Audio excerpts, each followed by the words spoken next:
Hello everyone, Pock here. Now, today I actually had recorded and almost posted a video about a specific individual who I've had an issue with on the basis of some ideology. And then I got to thinking about it, and this person just wants attention. I'm just going to go back to doing what I did before, which is to not give it to them. Instead, talk about the real issue today. And the real issue is that we're still dealing with Gamergate. I mean, this is still one of those things that is ongoing. We're slowly starting to turn the tide. I mean, it's happening. You're seeing it now. You're seeing some journalists coming out of the woodwork that want to show our side of things, that want to actually, give us the airtime and speak to us. You have David Pakman that's doing that. I just read an article online. I'm sorry, I'm going to probably mess up her name because quite literally I'm doing this on the fly. It's Liana K. I have to take a look at her whole profile to get this down, but she's actually a writer out of Toronto.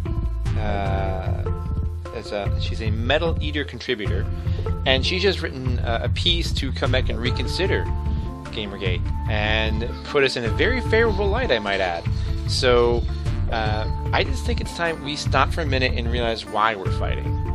You see, when I started gaming some 30 plus years ago now, yeah, I'm that old, I didn't realize it'd become as big as it was. It was just a toy back then. It was an entertainment. You set your kids down in front of it for a couple hours.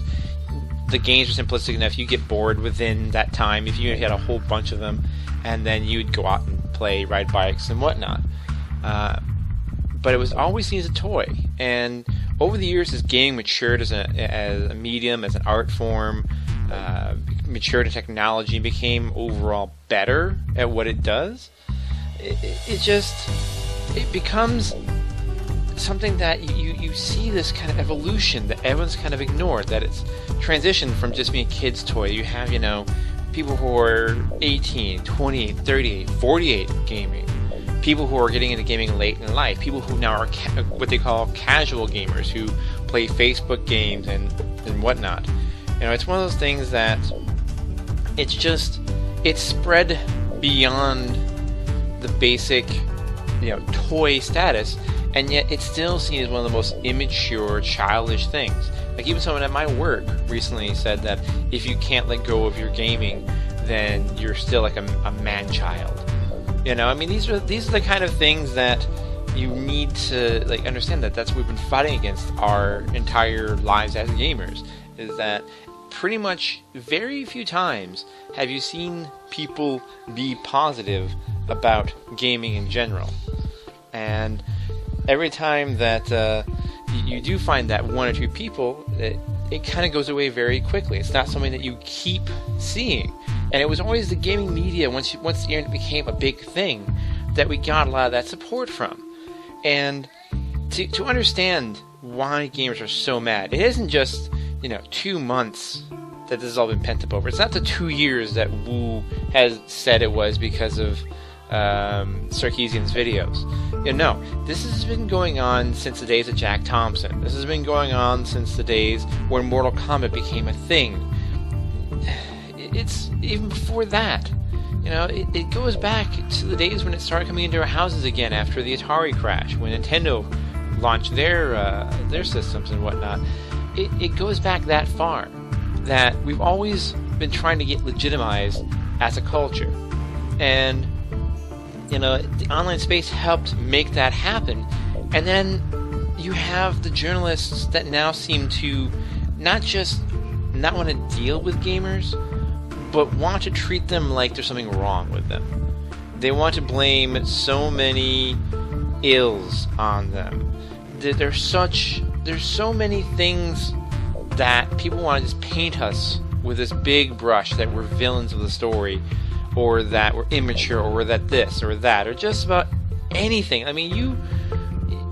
It just becomes one of those ridiculous things where you need to understand that we've been dealing with this, and to see the people that used to be one of our supporters, used to be in our corner, they were in our corner the entire time Jack Thompson was saying that games can make you violent.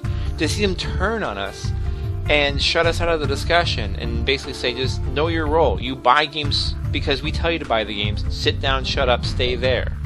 We don't want to hear your opinion. We don't care about your opinion. Unless you agree with us, your opinion no longer matters. And controlling that kind of spin, that kind of narrative constantly is what is built up in us over time. And we never thought we had a voice because we tried a few times. I mean, please don't even tell me that we didn't try. There were tons of independent websites that have come up during this. So those independent websites have, tried their best to get the notoriety of, say, Kotaku or whatnot. But it's hard to do that because they have the industry connections. They've been built over time. And we could rebuild. And it's one reason why I don't believe that the whole burn everything anarchist approach is good.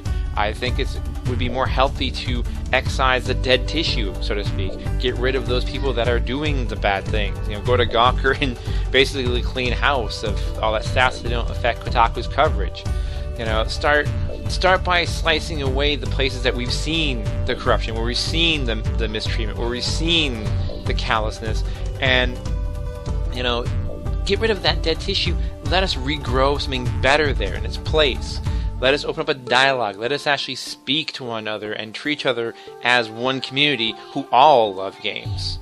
I'm no more for death threats and whatnot for either side than I am for the current status quo, where you can't post on a website without fear you're going to be banned from the website simply because, oh my god, you don't agree with their personal opinion. Now, I know there's always going to be space for your own politics on your website, and I'm not going to say that everyone should just take your opinions out of reviews, because reviews are opinion pieces. But I'd rather have some game sites that have straight news for when games are released, investigative reports for when things go wrong, than to have the current status quo where everyone's in bed with the industry in one way or another, and you have to be in bed with them because otherwise you don't get the coverage you need to be able to do your magazine. I think that needs to change. That entire dynamic needs to change, and that's what we've been trying to do. That's what we're here to do. We're not here to split hairs, fight with people on Twitter. I know I've done my fair share of it, and we'll probably continue doing it, because what winds up happening is I'll try and talk to them reasonably, and they'll come back at me with some ridiculous statement. I'll prove them wrong with facts, and then they'll just run off. I keep trying to encourage people that are on the fence or even in the other cabinet to come and look at my point of view. I don't think I'm going to be able to stop that because this is the way I am, but the larger discussion has to be about what we're all doing to fix gaming as a whole. So think on that today as you go about emailing and talking online.